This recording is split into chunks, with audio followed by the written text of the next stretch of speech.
नमस्कार। आज हम पढ़ेंगे अरस्तु को राजनीति विज्ञान का जनक क्यों कहा जाता है। अरस्तु, जैसा कि आप सभी जानते हैं और पहले मैंने बताया भी है आप लोगों को, प्लेटो के एक ऐसे शिष्य हुए हैं जिन्होंने बहुत ही महत्वपूर्ण ग्रंथों की रचना की और लगभग 400 राजनीतिक ग्रंथ उन्होंने लिखे। इनमें अरस्तु की पॉलिटिक्स और एथेंस का संविधान ये महत्वपूर्ण पुस्तकें मानी जाती है। और पॉलिटिक्स तो इतनी महत्वपूर्ण पुस्तक है कि बारकर ने इसे सर्वश्रेष्ठ पुस्तक का नाम दिया। मैं अरस्तु के विचार रखने से पहले ये बात ज़रूर आप लोगों को बताना चाहूँगी कि प्लेटो एक काल्पनिक और दार्शनिक विचारक रहे हैं। यद्यपि हम देखते हैं कि अरस्तु प्लेटो के शिष्य हैं और बहुत ही प्रिय शिष्य में से एक हैं, लेकिन अरस्तु के जब हम विचारों का अध्ययन करते हैं तो ऐसा स्पष्ट होता है कि राजनीति विज्ञान अरस्तु से ही प्रारंभ हुआ है पश्चिमी जगत में, क्योंकि प्लेटो ने आदर्श राज्य कैसा होना चाहिए इसके बारे में जब अपने सिद्धांत या अपने विचार प्रस्तुत किए तो वो सारे के सारे काल्पनिक सिद्धांत थे। और प्लेटो अपने अध्ययन का तरीका निगमनात्मक रखते हैं, अर्थात कल्पना पर आधारित अध्ययन उन्होंने किया। अरस्तु की बात जब हम करते हैं तो अरस्तु ने अपने अध्ययन शैली आगमनात्मक रखी, अर्थात उन्होंने तथ्यों पर आधारित अध्ययन पर बल दिया और न केवल बल दिया वरन उन्होंने वैज्ञानिक दृष्टिकोण को अपनाते हुए राजनीति विज्ञान को एक स्वतंत्र विज्ञान का रूप प्रदान करने का सफल प्रयास भी किया। अरस्तु वे विचारक हैं जिन्होंने 158 देशों के संविधानों का अध्ययन किया था, जो कि अत्यंत महत्वपूर्ण है और राजनीति विज्ञान के लिए बहुत ही लाभदायक भी है। अरस्तु ने एक परिभाषा दी थी, अपने विचार व्यक्त किए थे, जिसको मैं यहाँ आप लोगों को बताना चाहूँगी। उन्होंने कहा था कि समाज द्वारा सुसंस्कृत मनुष्य सब प्राणियों में श्रेष्ठतम होता है, परंतु जब यह बिना कानून तथा न्याय के जीवन व्यतीत करता है तब वह सबसे भयंकर हो जाता है। यदि कोई मनुष्य ऐसा हो जो समाज में न रह सकता हो अथवा जो यह कहता हो कि मुझे केवल अपने ही साधनों की आवश्यकता है, तो उसे मानव समाज का सदस्य मत समझो। वह या तो जंगली जानवर है या देवता है। इससे स्पष्ट है कि अरस्तु मनुष्य को एक सामाजिक और राजनीतिक प्राणी मानकर चलता है। अरस्तु को राजनीति विज्ञान का जनक क्यों कहा जाता है, इसके पीछे बहुत सारे कारण हैं जिनके बारे में मैं आप लोगों को बताना चाहूँगी। जैसे सबसे पहली और महत्वपूर्ण बात यदि हम लें तो वो ये कि विषय के प्रति उनका वैज्ञानिक दृष्टिकोण रहा है।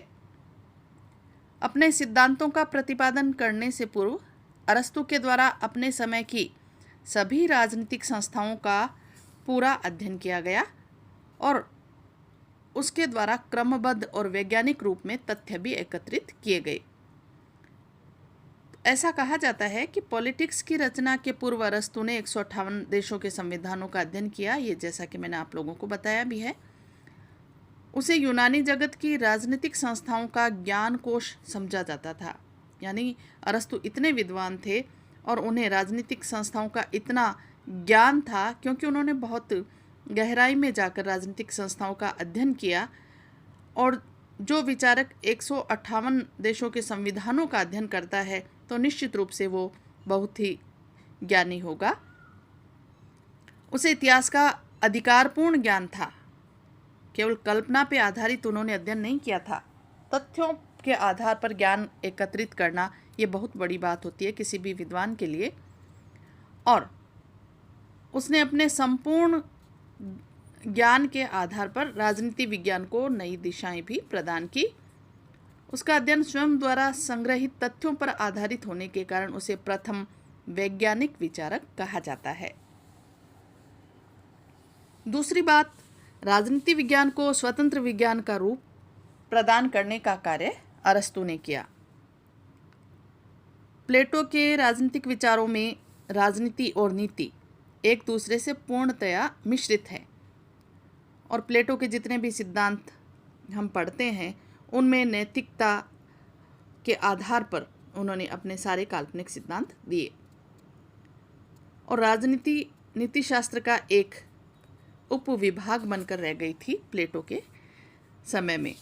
प्लेटो ने अपने सिद्धांतों के प्रतिपादन में राजनीति को उसका उचित महत्व प्रदान नहीं किया और राजनीति का प्रतिपादन करते हुए भी उसकी दृष्टि नीति पर ही टिकी रही, जैसा कि मैंने आप लोगों को बताया। अरस्तु ने राजनीति और नीति को एक दूसरे से पृथक करके राजनीति को एक स्वतंत्र विज्ञान की स्थिति प्रदान की है और इस दृष्टि से राजनीति का विज्ञान सही रूप में अरस्तु से प्रारंभ होता है। डनिंग ने कहा भी है कि राजनीतिक सिद्धांतों के इतिहास में अरस्तु का सर्वप्रमुख महत्व इस तथ्य में है कि उसने राजनीति को एक स्वतंत्र विज्ञान का स्वरूप प्रदान किया। अरस्तु राजनीति विज्ञान को न केवल एक स्वतंत्र विज्ञान का रूप वरन सर्वोच्च विज्ञान की स्थिति भी वो प्रदान करना चाहते थे और नीति शास्त्र को वैयक्तिक भलाई का शास्त्र और अर्थशास्त्र को घरेलू भलाई का शास्त्र उन्होंने कहा।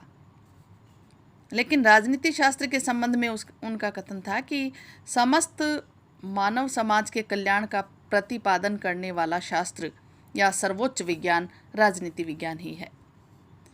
तो राजनीति विज्ञान को न केवल स्वतंत्र स्वरूप प्रदान किया उन्होंने, बल्कि उसे सर्वोच्च विज्ञान का दर्जा भी दिया। यथार्थवादी विचारक के रूप में सबसे पहले हम अरस्तु को पाते हैं। वो प्रथम विचारक है जिन्होंने राजनीति पर यथार्थवादी और व्यावहारिक दृष्टिकोण से विचार किया और अध्ययन भी किया। उसका एक अपूर्व गुण संयम या संतुलन का तत्व है। सदैव ही अतिशयोक्ति से उन्होंने बचते हुए मध्यम मार्ग का प्रतिपादन किया है। कैटलिन ने कहा भी है कि कन्फ्यूशियस के बाद अरस्तु सामान्य ज्ञान और मध्यम मार्ग का सबसे बड़ा प्रतिपादक है। अपनी यथार्थवादिता के कारण ही अरस्तु संपत्ति और परिवार के साम्यवाद या दार्शनिक राजा के शासन जैसी धारणाओं का प्रतिपादन नहीं करता है, वरन उसका विचार है कि संपूर्ण जनता के हित में जनता पर केवल आवश्यक नियंत्रण ही लगाए जाने चाहिए। दार्शनिक राजा के शासक के स्थान पर वह जनसाधारण की बुद्धि और विवेक में विश्वास करता है। इसी तरह से उन्होंने वैज्ञानिक अध्ययन पद्धति को अपनाया, जैसा कि मैंने बताया भी आप लोगों को कि किस तरह से उनके अध्ययन का तरीका तथ्यों पर आधारित यानी अध्ययन को वैज्ञानिक स्वरूप प्रदान करना रहा है हमेशा से उनका उद्देश्य। आगमनात्मक और तुलनात्मक ये दोनों ही वैज्ञानिक पद्धतियों को उन्होंने अपनाया। कुछ विचारक ये मानते हैं कि अरस्तु को राजनीति विज्ञान के जनक कहने का सर्व प्रमुख कारण ही उसके द्वारा आगमनात्मक और तुलनात्मक रूपों में अपनाई गई वैज्ञानिक पद्धति है। अरस्तु ने अपनी पुस्तक पॉलिटिक्स की रचना के पूर्व 158 संविधानों का तुलनात्मक अध्ययन भी किया और उनका विश्लेषण भी किया। उसके इस शासन व्यवस्थाओं के ऐतिहासिक रूप और विद्यमान स्वरूप का अध्ययन करने तथा संपूर्ण तथ्यों की तुलना करने के बाद वैज्ञानिक पद्धति अपनाने वाला वह प्रथम विचारक है। फिर हम ये भी कह सकते हैं कि उन्होंने राज्य के पूर्ण सिद्धांत को क्रमबद्ध रूप से निरूपित किया है। अरस्तु वो प्रथम पश्चिमी विचारक है जिसने क्रमबद्ध रूप में राज्य का पूर्ण सिद्धांत प्रस्तुत किया और राज्य के जन्म और उसके विकास से लेकर उसके स्वरूप, संविधान की रचना, सरकार के निर्माण, नागरिकता की व्याख्या, कानून की सर्वोच्चता और क्रांति आदि अनेक महत्वपूर्ण विषयों पर उसने विस्तार से प्रकाश डाला। ये सभी आधुनिक राजनीति शास्त्रियों के चिंतन के विषय हैं और इन विषयों का इतना क्रमबद्ध विवेचन प्लेटो के दर्शन में नहीं मिलता। यद्यपि अरस्तु का राज्य केवल एक नगर राज्य ही था, लेकिन फिर भी उसके द्वारा की गई कुछ विषयों की विवेचना प्राय आधुनिकतम है। व्यक्ति एक राजनीतिक प्राणी है, इस उक्ति की औपचारिक अभिव्यक्ति अरस्तु ने ही की और यह वाक्य राजनीति के इतिहास में सदा एवं स्वयं सिद्ध के रूप में स्वीकार कर लिया गया। राज्य की इतनी पूर्ण व्याख्या प्राचीन और मध्यकाल में शायद ही किसी ने की होगी जितनी कि अरस्तु ने की है, और स्पष्ट रूप से उन्होंने कहा कि मनुष्य सामाजिक प्राणी होने के साथ साथ वो एक राजनीतिक प्राणी भी है। सरकार के अंगों की बात हम करें तो उसके बारे में भी अरस्तु ने सरकार के तीनों अंगों यानी नीति निर्धारक, प्रशासकीय और न्यायिक, इन तीनों अंगों का निरूपण अरस्तु करते हैं। ये अंग चाहे भले ही आधुनिक अंग जैसे विधायिका, कार्यपालिका और न्यायपालिका के बिल्कुल अनुरूप न हो, पर बहुत कुछ उनके समान भी हैं। अरस्तु की यह खोज आगे चलकर शक्ति पृथक्करण सिद्धांत और नियंत्रण तथा संतुलन के सिद्धांत की रूपरेखा भी बनी। अरस्तु ने प्रत्येक अंग के गठन, उसके कार्यक्षेत्र, उसकी शक्तियाँ, इन सब का अलग अलग वर्णन किया और बीज रूप में आधुनिक सरकार की आकृति अंकित की। इसे अरस्तु की बहुत बड़ी दूरदर्शिता कही जानी चाहिए कि उस समय में ही अरस्तु ने सरकार के इन तीनों अंगों के बारे में विस्तार पूर्वक लिखा। इसी के साथ जब मैंने आप लोगों को प्लेटो पढ़ाया तो उसमें ये स्पष्ट रूप से था कि प्लेटो की जो रिपब्लिक है उसमें उन्होंने कानून की सर्वोच्चता को तो स्वीकार करना बहुत दूर की बात है, उन्होंने कानून को ही अस्वीकार कर दिया या कानून नामक संस्था को उन्होंने स्वीकार नहीं किया। लेकिन इधर जब हम अरस्तु की बात करते हैं तो अरस्तु ने कानून की सर्वोच्चता का प्रतिपादन किया है। अरस्तु सर्वाधिक बुद्धिसंपन्न व्यक्तियों के विवेक के स्थान पर परंपरागत नियमों और कानूनों की श्रेष्ठता में विश्वास करता है, जबकि प्लेटो सर्वोच्चतम व्यक्ति के शासन में विश्वास करता है। अरस्तु का विश्वास विधि के शासन में है, कानून की सर्वोच्चता तथा संवैधानिक शासन की वांछनीयता में उनका विश्वास उसकी ऐसी धारणाएं हैं जिनके आधार पर उसे संविधानवाद का जनक कहा जाता है। अरस्तु ने कानून की सर्वोच्चता के विषय में जो विचार व्यक्त किए, बोदा, ग्रोशियस, बेंथम, हॉब्स, ऑस्टिन और लास्की ने उन्हें अपनाकर ही वैधानिक संप्रभुता की व्याख्या की है। संप्रभुता के बारे में आधुनिक राजनीति अवश्य ही अरस्तु की बहुत अधिक ऋणी रहेगी, क्योंकि उन्होंने कानून की सर्वोच्चता को स्पष्ट रूप से स्वीकार किया। और इसी तरह राजनीतिक संस्थाओं को आर्थिक आधार प्रदान करने का कार्य भी अरस्तु ने किया है। अरस्तु राजनीतिक संस्थाओं की आर्थिक आधार या राजनीतिक संस्थाओं को आर्थिक आधार प्रदान करने वाला प्रथम विचारक है। उसने इन मूलभूत तथ्यों का प्रतिपादन भी किया कि संपत्ति का लक्ष्य और वितरण शासन व्यवस्था के रूप को निश्चित करने में निर्णयकारी तत्व होता है। व्यक्तियों का व्यवसाय उनकी राजनीतिक योग्यता और प्रवृत्ति को प्रभावित करता है और क्रांतियों का मूल कारण संपन्न और निर्धन वर्ग के बीच संघर्ष होता है। जब हम अरस्तु के क्रांति के बारे में विचार पढ़ते हैं तो उसमें स्पष्ट रूप से उन्होंने क्रांति का मुख्य कारण ही आर्थिक असमानता को बताया था, और जिसमें निर्धन वर्ग और अमीर वर्ग के बीच की जो खाई ज़्यादा होती है उसी के कारण क्रांतियाँ होती हैं। क्रांति से मतलब अरस्तु का कोई युद्ध या लड़ाई या संघर्ष से नहीं था। क्रांति का अर्थ अरस्तु लेते हैं संविधान में परिवर्तन, चाहे वो आंशिक हो चाहे वो पूर्ण परिवर्तन हो। तो संविधान में या उसके किसी भाग में परिवर्तन होना अरस्तु के नज़रों में क्रांति कहलाती है।